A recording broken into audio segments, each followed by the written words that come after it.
Enjoy the convenience of 7 days a week banking and extended hours with Cube from First Arkansas Bank and Trust. Member FDIC.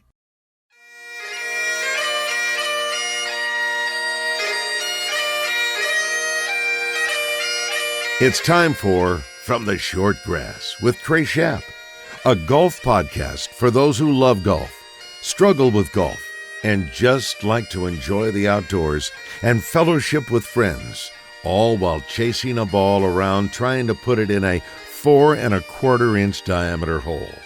From the Short Grass is brought to you by Stevens Incorporated, an independent financial services firm with the freedom to focus on what matters most. Blackman Auctions. For over 80 years, better auctions have always been Blackman Auctions. Beechwood Pinnacle Hotels. We partner with you to deliver high-yield results by managing, developing, and investing in top-quality hospitality assets. And now, from the Short Grass, here is your host, Trey Schaap. Welcome to another edition of From the Short Grass. I'm your host, Trey Schaap. Jordan Spieth wins again on the PGA Tour. This time, no surprise, on an Easter Sunday. He's won on Easter Sunday before, the last time the green jacket at Augusta National. This past victory came at the RBC Heritage there on Hilton Head Island in South Carolina. And it might not have been a victory for Jordan Spieth if his wife wouldn't have given him a putting tip. On Saturday, he missed a very short putt. So his wife said, "Why don't you wait 5 seconds before you tap in those short putts?" He did it, and he won. He didn't putt very well, but he still won. Jordan Spieth, a winner again, this time his first win as a father. I hope you've been able to get out on the course and play this spring. If not, I'm sure your time is coming. Coming up on this edition of From the Short Grass, I sit down with Cary Maddox, the PGA professional at Maumelle Country Club. You'll be interested to learn in how Cary got his start in golf and when he knew he wanted to make golf a career. Everything from working at the first tee to a crazy 4-ball tournament that he had to put on to one of the best amateur tournaments that is played in the Mid-South. I will talk with Cary Maddox when we come back. Since 1938, better auctions have always been Blackman Auctions. To find out more about their lineup of auctions coming up, go to their website, blackmanauctions.com. We're back after this. Stay with us. With all the decisions you need to make about what to do in El Dorado, finding a place to stay is an easy one. The Haywood is uniquely positioned to make your stay one to treasure. Located in the historic Union Square district of El Dorado, the Haywood offers luxurious accommodations that feature contemporary, colorful rooms with high-quality bedding, comfortable baths with walk-in showers, and a spacious workspace with stylish plantation shutters that are unique additions to the stunning decor in a non-smoking environment. Make the Haywood your home away from home the next time you visit El Dorado. This is Thomas Blackman with Blackman Auctions. Get ready for another exciting once-in-a-lifetime auction. On May 19th at 4 p.m., we will be selling 100 acres in the heart of North Little Rock to help settle the estate of Tom Salmon. We will be selling 19 lots from residential, commercial, and acreage. The bulk of this property is located on McCain Boulevard, about a mile from McCain Mall. It has taken a family decades to build this incredible portfolio, and you will have the chance to buy it all in one night. For more information, go to blackmanauctions.com. Since 1938, better auctions are Blackman Auctions.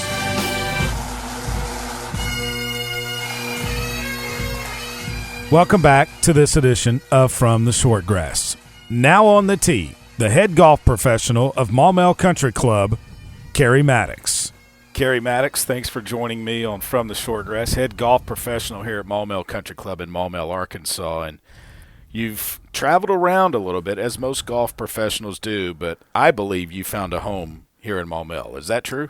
Yes, I love it here. I was just thinking the other day, it's been 12 years that I've been here, coming here in 2010, and just love it here. The community, the membership, the golf course, those three things just, are just awesome to be a part of, and just enjoyed every minute of it. And hopefully they'll keep having me for another 12 at least. When did you first pick up a golf club?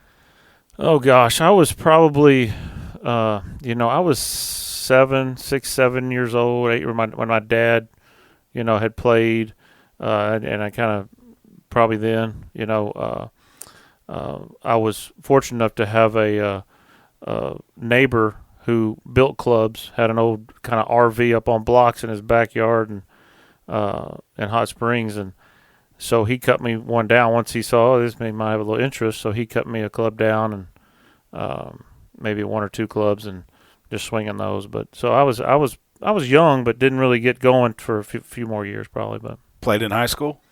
played in high school at Hot Springs High for the legendary Joe Reese, who was a football coach. Yeah. My coach in 9th, 10th kind of retired then, so Joe, Coach Reese took over, and we played some golf together, and that was a lot of fun. But so played there 9th through 10th or 12th grade. Man, your high school coach was a legend. My high school coach at Little Rock Parkview was a legend, Charles Ripley. Oh, yeah. Yeah. Oh, man. Gosh. Yeah, those are two. How many wins do they have over the years? A lot. You know? Yeah. Good guys for sure. And then college. So, yeah, my college career is very short, 1 semester, as far as golf goes. I got one scholarship offer to play at Arkansas Tech, and I don't talk much about it, but it was kind of one of those times where it was my only offer, and it wasn't even. I had to go up there, and part of it was we had to pick the range once a week at Russellville. Country Club. Okay. So we'd go run the picker, then we'd go play. And, I was there for Coach Faulkner. And, that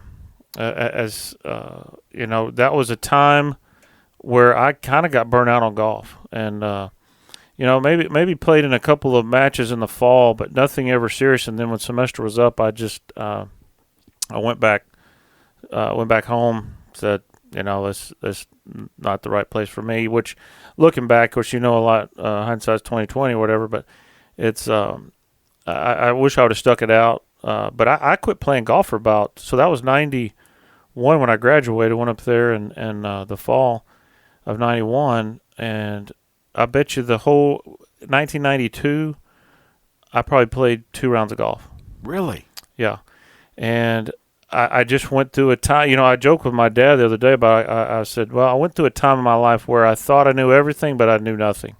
So I was just trying to figure it out. Looking back, I wish I would have stuck that out a little bit more because I really had a good position there. Coach was great, and the team was a bunch of good guys, but just went through a time where I just kind of got burned out on golf. I ran across you in the summer of 95. Mm-hmm.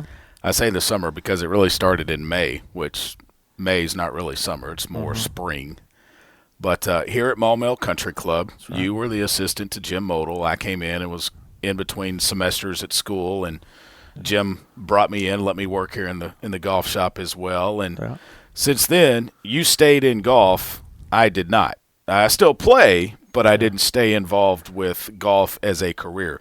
When did you decide that I want to make golf a career? I was around 16. Playing in some ASGA events. They had a big, I would say it's kind of like the AJGA of the time here at Maumelle. And my aunt worked at the club, so I got an opportunity to come play it and stay with her here in Maumelle. And, I go out and shoot my 75, 74, 76, whatever I shot. And, obviously the scores were under par, and I'm going out and watching these guys and going, golly, there's no way I can compete with you. I mean, I feel like I'm a decent golfer, but these guys I knew then that I was not going to be on the PGA Tour. That's everybody's dream growing up if you're playing golf.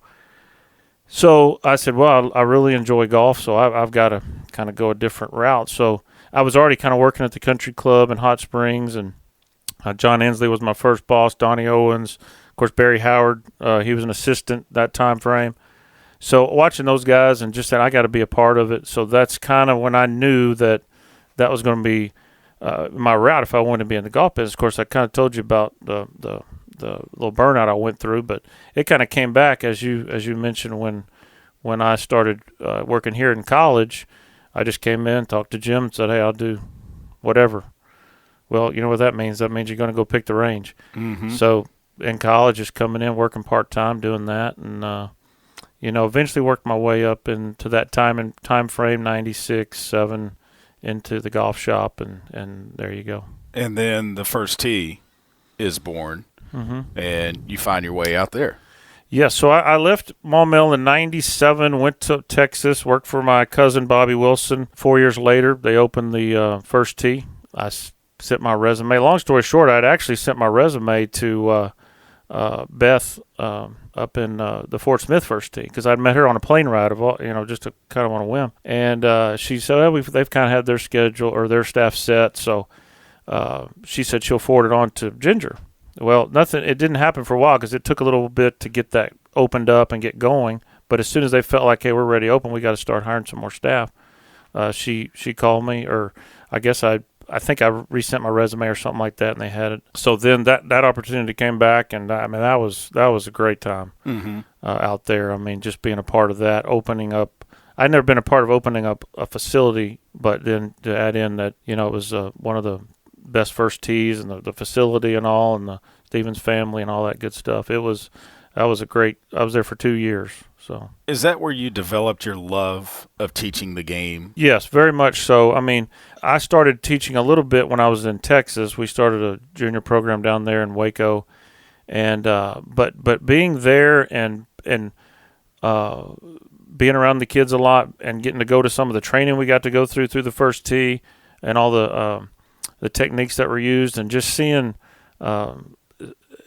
people hit balls for the first time and experience for the first time, that's a lot of fun before they have any bad habits, trying to help them get started on the right track. So, but yeah, being out there is truly getting back to the start of the game and seeing people, experience it and falling in love with it. And then you got to the country club level, and Pine Bluff Country Club. Was it next? After the first was next. tee? So yes, I kind of, as much as I love the being at the first tee and that part of it, I felt like where I really kind of wanted to be was at a private country club and having a golf shop, and that way you can experience everything. You're teaching youth, teaching adults, got the golf shop, running tournaments, all that good stuff. It was a tough decision, because working out there at the first tee with Ginger and everybody, that was a lot of fun. But I felt like it was time to do it, and I went down there. That was 2003, met some great people down there. I was there for 7 years, and I had a great time down there. Pine Bluff Country Club, a lot of history around that place, but I think it's known for one thing, and that's the 4-ball. Yes, it was talked about almost every day in the golf shop, whether it was a story or whether we were planning, just a group of guys that they love showing off the club in the history of the club. And, of course, the entertainment and the food with Jamie down there. And best food by far at any golf club I've ever been to has been at Pine Bluff Country Club and Chef Jamie. Yes, I miss that. We have great food here at Maumelle, not to slide here, but Chef Jamie McAfee is one of the best in the state, and I've lost a few pounds probably since I left there. Yeah. No, but that was that 4-ball, and just Matt Soda, who is I say revived, has been 20 years or since I've been there. Really, that was his passion to get that going, to really show off the club, and bring everybody back to Pine Bluff for that weekend, and what he put into it. It got me excited about, because I enjoy running tournaments, but that was his, just what he did with that tournament to draw his friends and family back into town for the weekend, and it was just a lot of fun. What was your reaction the first time you went to the 13th hole on a Saturday during the 4-ball? Well, yes, that was the memory, the things I can't say. Some of the things even on your podcast on right, what went on there, but it is an experience. We kind of had to get it a little under control from when I first got there, because you might have a little bit. Let's just say when out at the waste management this year when somebody made a hole in one, a lot of things got thrown on the green. Yeah. Well, a lot of things got thrown on the tee box. Whether you hit a good shot or not, it was going to happen. So you had to be careful there. But it was so we had to kind of get that under control and have good fun with it, and it turned out that we got that accomplished, and everybody just had a good time out there. I mean, that was we had a little halfway house out there so people could go out and hang out, and we had bleachers out there, but just trying to keep everybody on their best behavior was a big part of that, but having fun. And then you moved to Maumelle Country Club, 2010, and I will say probably before the golf boom, which is I call the mid-'90s when Tiger came in and everybody's trying to Tiger-proof golf courses and everything. Maumelle Country Club was it the longest in the state? I think, yeah. Well, definitely when it first built, I think Diamante it kind of came along some point. I don't know when it opened, but a little bit after. Yeah. But yes, for the longest, it was for the longest time, it was the longest course. So you come up here, and obviously you like to run tournaments, and the big tournament up here is the Classic. I enjoy that tournament every year because, again, going back, kind of like I said with Pine Bluff with 4-ball, here we get to showcase our club and our golf course, which I think is one of the most challenging in the state or surrounding states, and just seeing people from our state and the states surrounding us to come in and play it and see it, and our membership gets involved, and just try to put on a good tournament and a fun weekend for the players. When does planning start for that year's Classic? Does it start basically right after the last one's done? It does. Bill Jett, who started it back in '73, we have a follow-up meeting every after every tournament each year, as quick as we can, few weeks, with our notes from the event, and start working on the date for the next year and what we can improve, what we can add to it. So it's a monthly probably meeting, leading up to it, and as it gets closer, we meet a couple times a month. But David Sergine with McClarty Nissan has helped us out, so he's involved in those meetings as well. And it's a year-round deal to keep inviting players, stay in touch with the players, and make sure they know when it's coming back or when the dates are for the following year. There have been some times where you tee off on number one, the actual number one, and then there have been times where you reverse the nines for the Classic. What goes into those decisions?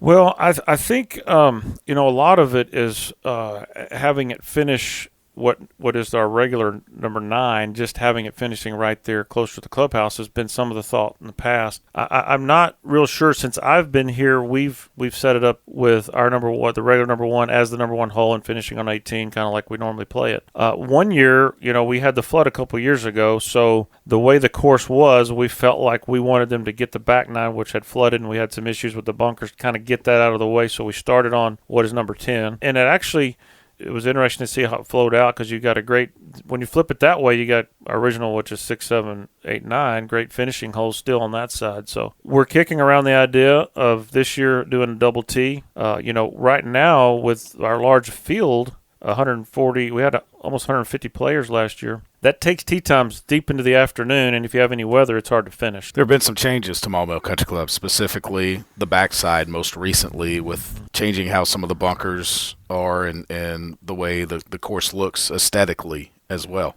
Yeah, so we kind of were, things that the bunkering here, just over time, you just kind of got to revisit that, and drainage and whatnot, and erosion, all that. So we were kind of forced into it with the flood of 2019. It kind of forced our hand, which it was a kind of blessing in disguise. It was rough there for a few months or closer to a year, I guess, that we had some bunkers that were basically ground under repair.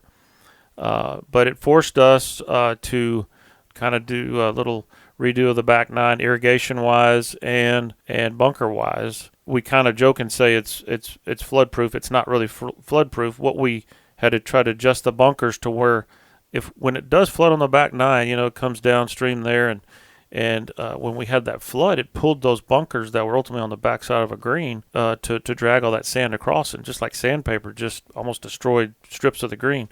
So we've kind of moved the bunkers around to kind of be ready if that happens again. The irrigation is kind of wireless now, so we don't have any boxes out there that could get damaged. We had to rebuild the bathroom facility out there, so it's much more we hope we don't have another flood, but we feel like we're in a better shape if we have to deal with something like that. Your time here at Maumelle, the changes with the club, how have you seen them? We've been around a long time. Our membership, is like a lot of clubs, has gotten a little older. We've kind of tried to switch some things up to try to draw in some younger members, family, and just get a more family-oriented improvements to our social kind of activities, pool, dining.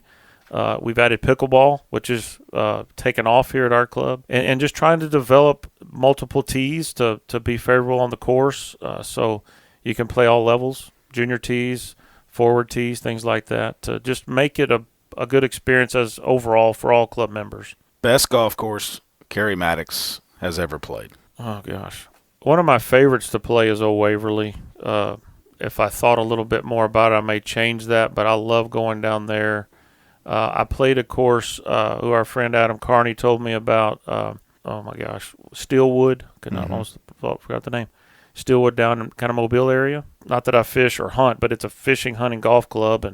And just, we played, me and a buddy went through there one day and we played like 45 holes. It's just a beautiful course and kind of hidden off. If it's off not far from the interstate, but you wouldn't know it was over there. All right, Cary Maddox, you have a fantasy foursome, 3 other players, living or deceased, or it could be anybody that plays the game of golf. Who are you going to have in your fantasy foursome? I'm gonna go.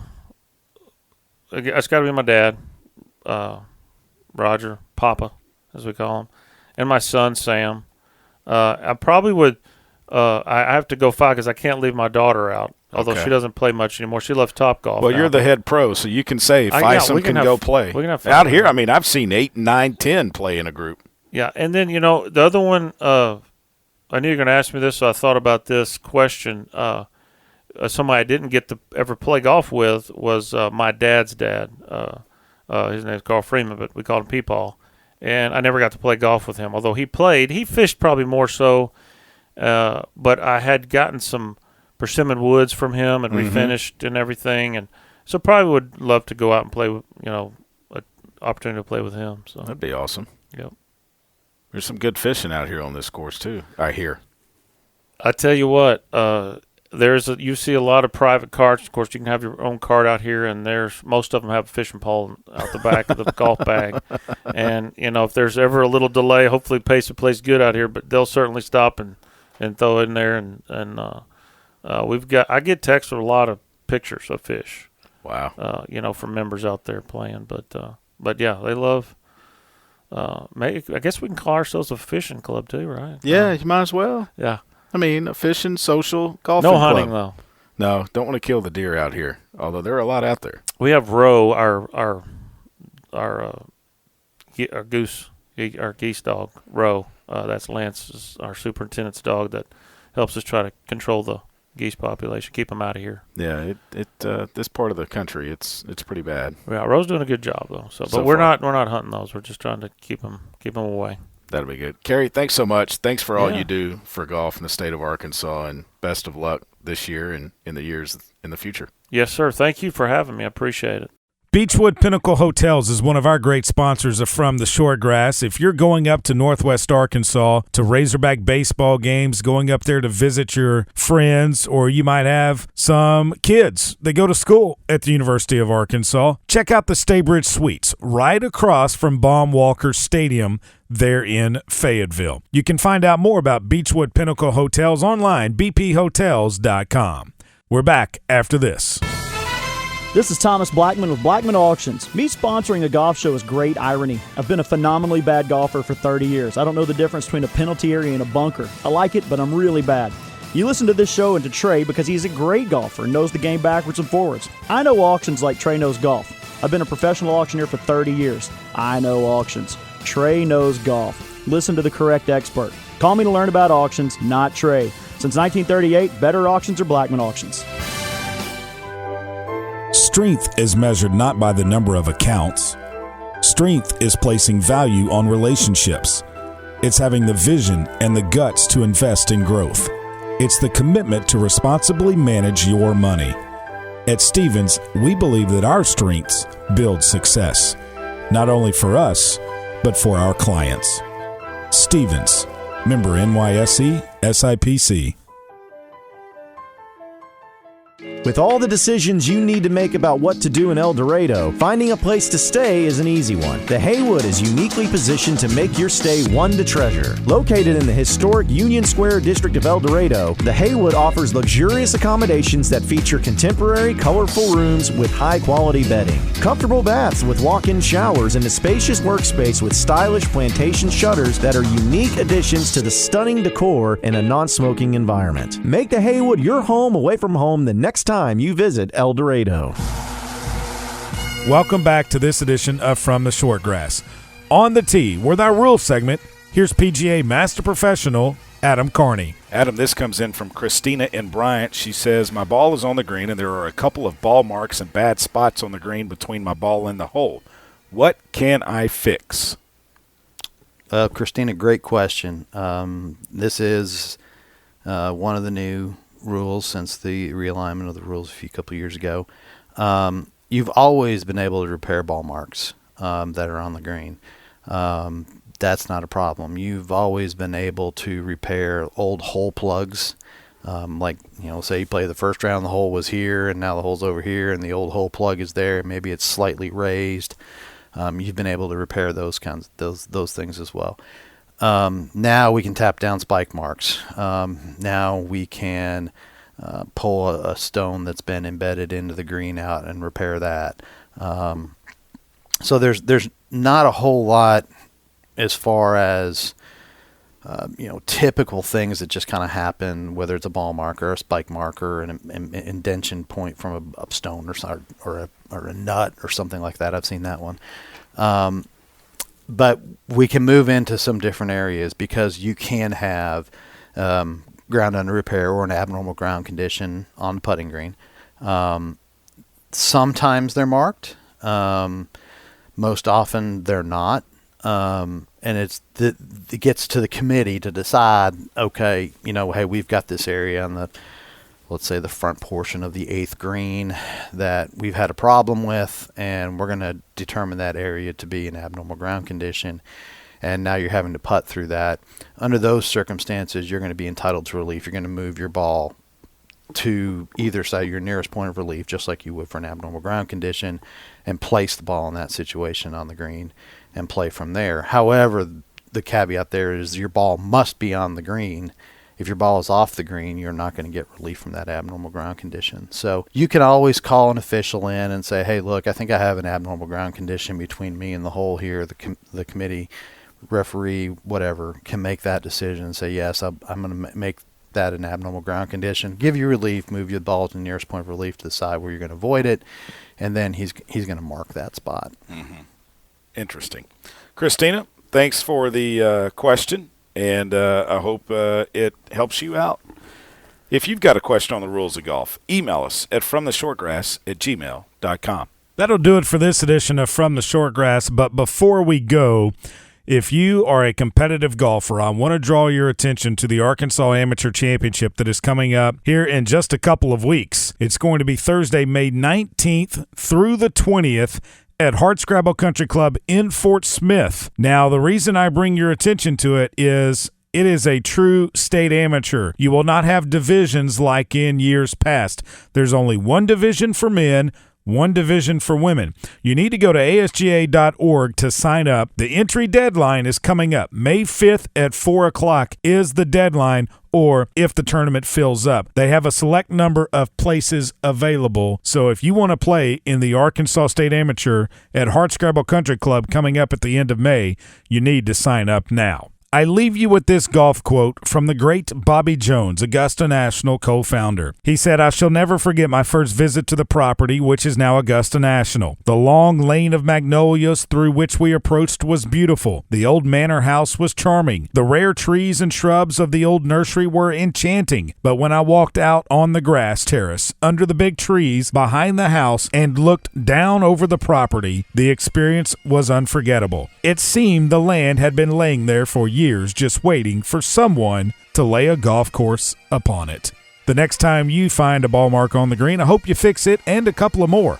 and I hope to see you from the short grass. You've been listening to From the Short Grass, a weekly podcast dedicated to the game of golf. This has been a presentation of the Buzz Radio Network.